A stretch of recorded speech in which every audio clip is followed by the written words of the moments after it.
So just get started, they said. It's going to be fun, they said. Okay, I said. So you just get into your garage, start building yourself a workshop, get some tools, and job's good. Problem is, I don't have any garage. I don't really have a workshop. Just driveway and a bit of patio. So guess I'm going to need a bit of a workbench at least.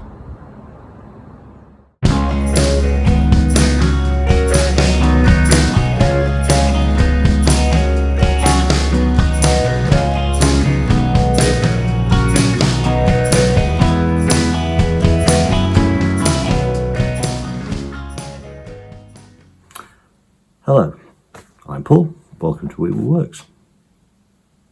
So this is the first major video for Wheatwood Works, and so we've got to have a backstory because everybody loves a backstory, right? And if you don't, well, you're free to just skip forward. But anyway, I am a chemistry lecturer. I work in a local university, and every day I commute on the train out of the city that I live in, which is Leeds in the north of England in the UK. And if you've watched my overly theatrical, very self-indulgent cinematic trailer that I used to launch this channel, you kind of may have picked that up from that video, which you'll find linked in the description below. So as a chemistry professor, why am I starting a YouTube video on woodworking? Well, the HE sector in the UK is going through a really rough patch. There's a massive funding crisis, departments closing, people are losing their jobs, and academia can be your entire life. It can be all consuming. Your research is you, it consumes you. And with the depressing way that things are at the moment, I kind of want more out of life. So woodwork is what has captured my imagination and what I want to do. And with the way things are going, if we can keep this gig going for long enough, my wife and I have decided that we'll probably try and retire by the age of 55, maybe get a house in the country with some outbuildings. I can build a workshop, and we had a crazy idea that we might have a campsite, bring in some money that way, bridge the gap to start drawing my pension, and with woodwork, I may be able to find other pieces of income whilst doing something that's kind of good and rewarding and creative. So as this kind of idea has taken hold over the last year or so, I got into kind of various woodworking YouTube channels. Some examples being Chris Salamoni at Four Eyes Furniture, and his good mate Sean Boyd, who makes some really great stuff. But I've also been kind of really inspired by the videos of Tamar at 3x3 Custom, and she is a really talented and creative woodworker, incredible problem solver, makes some really cool stuff. And if you ever need a jig for anything, she has you sorted. I've also really enjoyed the videos of Morley Kurt. He's a really enthusiastic young guy, an engineer, woodworker, massively into his 3D printing and solving problems, makes some really cool, inventive stuff. And one of the guys who's really inspired me to get going in woodworking and just get started is Jesper, from the channel Jesper Makes. And he's from Denmark. He's the self-proclaimed pallet Viking and done a huge amount of stuff with reclaimed timber, and is just a mind-blowing videographer, really beautiful videos, and has latterly with his videos become a bit of a kind of guru and life coach, and gives out a lot of kind of wisdom in his videos.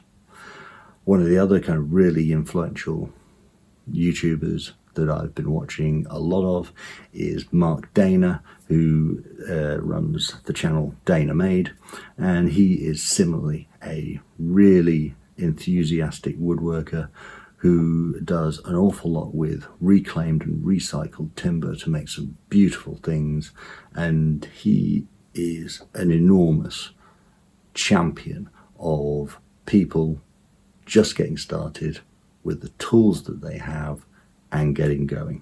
And so with these inspirations, that's what I'm doing. I'm just getting started. So with this grand plan of getting a farm or rural property somewhere, and campsite and outbuildings for workshop, and then trying to make a bit of money out of this potentially, then I've got 10 years to get good.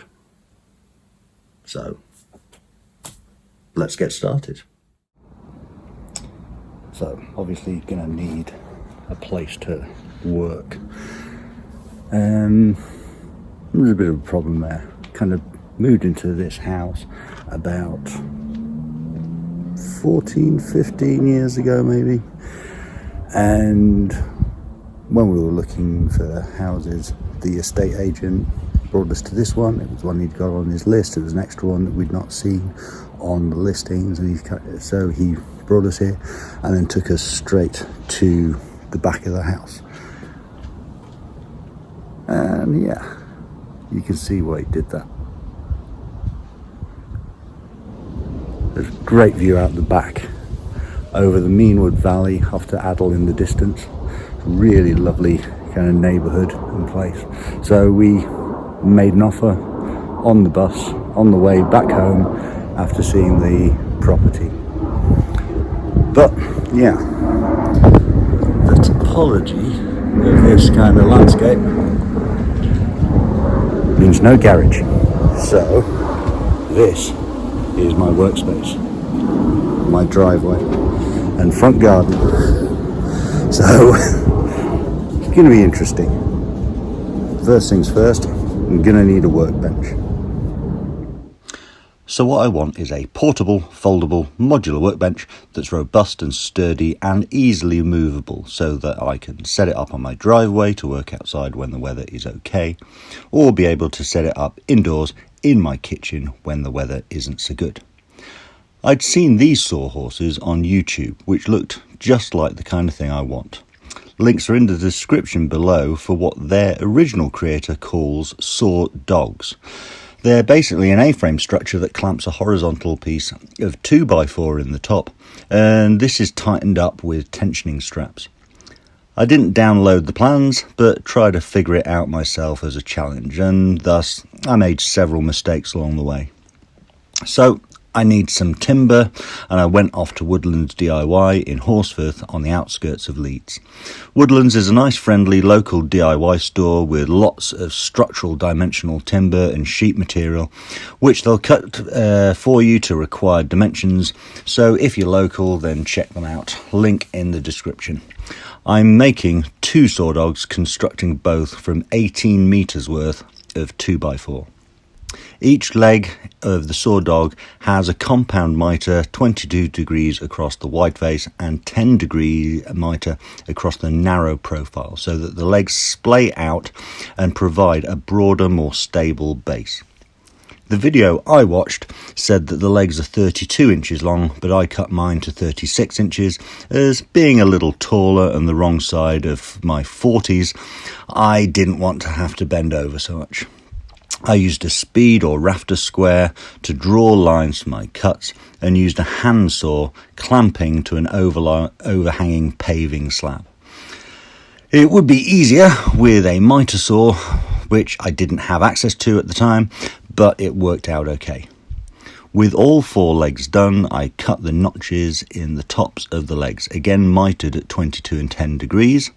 The bottom of the 3-inch deep notch needs to be as wide as the 2x4 it will clamp, and I marked this out using an offcut.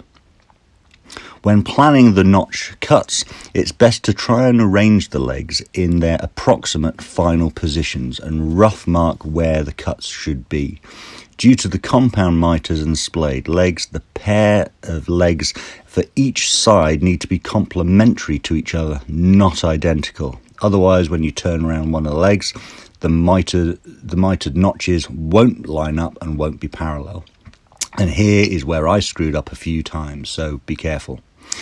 I needed a solid upright structure to clamp to make the cuts, and the only thing I could find was this concrete post at the end of my driveway, and it kind of works, but not great.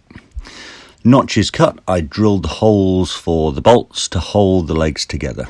This needs to be done clamping the legs together in the open position with the cut surfaces of the notches lined up. You can't just take identical measurements from one leg and transfer these to its partner, because due to the 10-degree angle of the splayed legs, the bolt won't be parallel to the ground and the notches therefore won't line up. So pre-arranging the legs first and drilling them together is important. Each leg was connected with a 130mm long, 10mm diameter bolt using a locking nut and with a washer between the legs. 2 pairs of legs made, I arranged them laid on the floor with the tops and bottoms parallel and joined them together with 2 cross beams on each side. Again, here I forgot to film. 2 things to be careful of here. Make sure you screw your cross beams to the correct legs on each side, or the saw dog will be clamped shut and unable to open.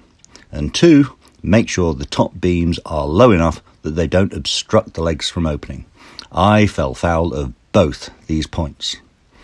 1 saw dog made and lessons learned, I moved on to making the second, and I had the basis of my bench. I placed a 4-foot by 3-foot piece of 18mm ply on the top and screwed it down to the clamped beams, and the workbench is done.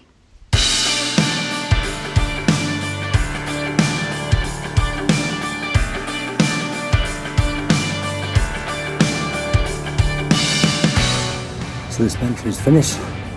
It's maybe not the prettiest thing in the world, but it's fairly sturdy and it's ready to go. There is a slight wonky-donkiness in the top, which I may try and fix with some L channel underneath, some steel angle, but it's ready to go. It will make a really good construction table, breakdown wood, general workbench. I'm probably going to make an additional top for it with dog holes and a vise, because I don't have a vise for clamping wood up strongly. So there's more developments on this, but it's here, it works, and I guess I did just get started. So if you want to see more of me trying to make my way, screwing up and learning, then hit the subscribe button and follow on. See you in the next one. Bye.